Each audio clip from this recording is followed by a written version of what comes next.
Mais avant tout cela, cette journée défense et citoyenneté organisée aujourd'hui à Besançon. Chaque année, ils sont près de 20 000 jeunes francs-comtois âgés de 18 à 25 ans à l'effectuer.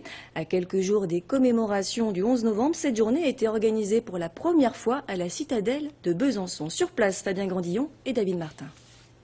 D'habitude, une journée défense et citoyenneté, ça se passe dans une caserne ou une base militaire. Mais juste avant le 11 novembre, le centre du service national a décidé de changer de cadre. Ces 50 jeunes gens ont été convoqués dans la citadelle de Besançon avec visite du musée de la Résistance. Si on n'en parle pas, c'est comme si on les oubliait finalement. Et ceux qui ne se souviennent pas du passé sont condamnés à le revivre. Déjà d'être à la citadelle, ça change.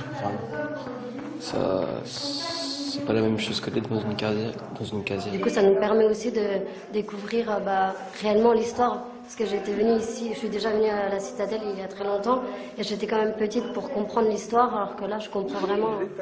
Le reste du programme est plus classique avec test de français, présentation de la défense de ces métiers. Le cadre chargé d'histoire, c'est un plus pour éveiller l'intérêt des participants. On les sent très intéressés. Depuis ce matin, donc, ils ont posé beaucoup de questions. On leur parle de la citoyenneté, on leur parle du devoir de mémoire, on leur parle de l'histoire de notre pays, de l'utilité de notre défense dans notre pays. Et je pense qu'ils y sont sensibles. En tous les cas, ils donnent l'impression d'être sensible à cela.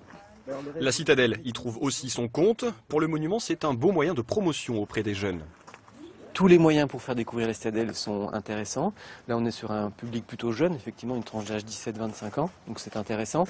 Et puis, c'est vrai que également, nous avons un devoir de transmettre nos messages, nos cœurs de métier, qui sont la valorisation de notre patrimoine, et puis le devoir de mémoire.